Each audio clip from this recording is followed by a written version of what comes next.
Bill Gates is saying, I'm 25-year-old, still doing silly mistake and unable to understand what's going wrong with me. Now, first of all, I'm 48-year-old and I do silly mistakes. So I think it's completely okay. Don't be hard on yourself. I think at that age of 25, we are very hard on ourselves because we are more critical about ourselves, and we keep looking at the world outside and we keep thinking that there's something wrong with me. See, my friend has gone ahead and done so much. See, this one is doing so well. See, this one has already... The world is filling up with the ideas that everything is going great, especially the social media. I look at the young kids now at the age of 20, 25. Somebody's millionaire, somebody's billionaire, somebody's doing this, somebody's bought a car, somebody's doing this, somebody's making the parents retire. No, I agree. It's all great. And I do feel inspired and motivated by looking at these young kids. Okay? But remember, you don't know the entire story about that person. What may have happened in their life, what may be happening in their life, you don't know any of it, right? So first of all, you're thinking that you're making a silly mistake because you're comparing yourself with somebody who's more successful than you. So I would suggest you stop being so critical about yourself. The second thing that I would suggest you to do is, notice if you think that you are doing a silly mistake, the best way to improve your mistakes is write the pattern down. Okay? Like I was listening to a reel a friend of mine sent me, and she said that if you look at all your exes, you will see a pattern that what mistakes you have done. So what I want you to do is, anything that you feel is a silly mistake, notice how often you have done and create a graph and see what's the pattern that you observe when you make that mistake. The best way to correct the mistake is being in awareness. Okay? The second thing that I want you to remember is, without mistake, there is no growth and improvement. Nobody in the world is successful without making a mistake. I have a thumb rule when it comes to mistake. And this is what I tell my 20-year-old son. So you're as good as my child, and I'm going to tell you the same thing. Make mistakes. Make plenty of mistakes. Make them sooner, faster, but make sure that you don't repeat the same mistake.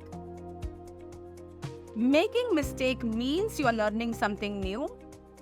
You're doing something new. And it's very important that you keep making those mistakes. If you're not making mistake in your life, that means you have a very monotonous, mundane and boring life, and you're not learning anything new. The only time you won't make a mistake when you're not learning something new. When you're learning something new, you're bound to make a mistake. So I tell my son this constantly, that better please make a lot of mistakes, but don't repeat the same ones. And that applies to you as well, everywhere. Make lots of mistakes, but don't repeat the same one. And if you're repeating the same mistakes, which you're calling as silly mistakes, there's a reason you're repeating it. And the reason could be a self-sabotaging behavior. Now, what is a self-sabotaging behavior? Self-sabotaging behavior could be like, just giving an example here, okay? When you were a child, you didn't get much attention and love from your parents. You felt emotionally neglected. Now, when you felt emotionally neglected, you decided that, okay, people don't look at me, they don't take a notice of me, they don't appreciate me. Now you start doing some silly stuff like hiding things, deliberately throwing things down, breaking things down, forgetting things down, forgetting some stuff at school, or maybe in the auto rickshaw, or maybe bus, something. Now suddenly when you do these negative behaviors, people take a notice of it. Because now it's costing, your mistake is costing money, your mistake is costing energy, your mistake is costing time. Now suddenly you saw that the same parents who did not have the time for you are now paying attention to you and telling you, hey, why did you do this? Why are you doing this? You're so stupid, you're so silly. Now even though you got negative comments, negative feedback from them, you still felt at least they're paying attention to me. Now when they pay attention to you, you somewhere deep down feel good. Now understand something. As a child, it worked for you. Because what were the mistakes as a child? A mistake as a child would be forgetting a water bottle, regularly forgetting a water bottle, or maybe forgetting something stupid, something small, and then your parent getting you another one, and so on and so forth. But the same thing when you grow up in your life, now you're forgetting the entire chapter of the paper that you study. Now you're forgetting a very important document somewhere. Now you're forgetting some expensive gadget like a mobile or a accessory like a 25,000-30,000 worth spectacle or something like that, which is costing you much higher money, much higher time, much higher energy, and much bigger loss and much bigger grief. Now, when that happens, it's a self-sabotaging behavior. And sometimes I hear people saying all the time this, I have a very bad memory. I have a very bad memory. Now, you don't really have a bad memory unless the memory center in your brain is damaged. You have created a behavior of a bad memory because that gives you a cushion to the self-sabotaging behavior, so that you can always tell the person, hey, you know what, I have bad memory, what to do? Now what happens in this case is, when you do this self-sabotaging behavior, remember, there is a conflict inside you. So there are two kinds of conflict can be coming up. One, the repetitive mistakes could be an aggressive behavior to show a middle finger to an authority figure.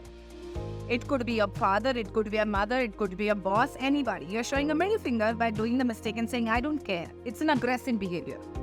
And then secondly, people, when they cannot fight with their authority figures, or when they feel that the parents were overpowering and they're not able to retaliate, what the silly mistakes are developed for passive aggressive behavior. Like, I remember this one girl who had come to us. Her mother actually got her, and she said that, my daughter drinks milk, and the moment she drinks milk, after an hour she pukes out the whole milk. And it's every single day it keeps happening. And when I was digging deeper and understood that the daughter, after the age of 3, didn't like to drink milk, and she kept telling her mother that I don't want milk. Now, she was a 3-year-old, and the mother was more overpowering, right? And mother said, no, you have to drink the milk. How can you not drink the milk? People will think I'm a bad mother. What kind of a child doesn't drink the milk? It's very important for you to drink the milk. Milk gives you vitamin D, milk gives you calcium, milk gives you this and that, blah, blah, blah, blah. All that stuff was going on. Now, this 3-year-old is feeling overwhelmed by her mother's thing, and she decides that, okay, every day I don't want to fight this. My mother is anyway going to make me do this. So she would drink the milk, and after an hour, she would puke the milk out. Now, she never said no to her mother. She drank it, but she puked out, and she showed, okay, it is called as passive-aggressive behavior. You cannot say directly something aggressively, so now you are passively becoming aggressive. And most of the people, those who keep repeating the mistakes like that, are either showing a middle finger to some of the authority figures, and this is a very subconscious, core belief system that we have touched just now. I want you to look at this carefully and see where is it coming from. So I want you to tell me in the chat box if this was helpful. Type helpful in the chat box. Type helpful in the chat box.